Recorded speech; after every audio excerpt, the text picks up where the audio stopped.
ভোরবেলা সূর্যের প্রথম আলো যখন নদীর জলে পড়ে ঝিলমিল করতে শুরু করল, তখন গ্রামের ছেলেটি রিফাত জাল হাতে নদীর দিকে হাঁটছে।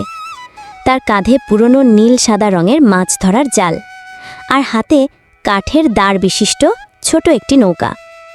পাখির ডাক, বাতাসের হালকা শীতল স্পর্শ আর নদীর ঢেউয়ের শব্দ, সব মিলিয়ে এক অন্যরকম শান্ত সকাল।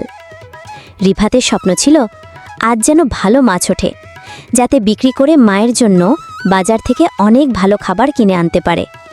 তার বাবা অনেক বছর আগে মারা গেছে, তাই সংসারের দায়িত্ব ছোট থেকেই রিফাতের কাঁধে।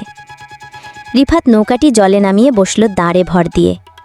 জলের ওপর হালকা কুয়াশা ভাসছে। সে নদীর মাঝখানে পৌঁছে ধীরে ধীরে জাল ফেলতে শুরু করল।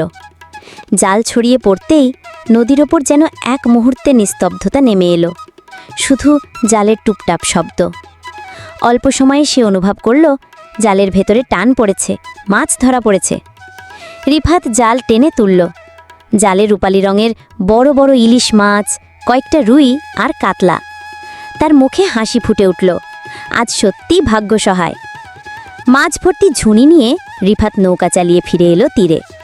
তীরে দাঁড়িয়েছিল কিছু ছোট ছেলে, তারা লাফিয়ে লাফিয়ে মাছ দেখতে এলো। ওরে, আজ তো তোর জালে অনেক মাছ! তাদের চোখ বড় বড় হয়ে গেল। রিফাত হেসে বলল, হ্যাঁ, আজ মা খুশি হবে।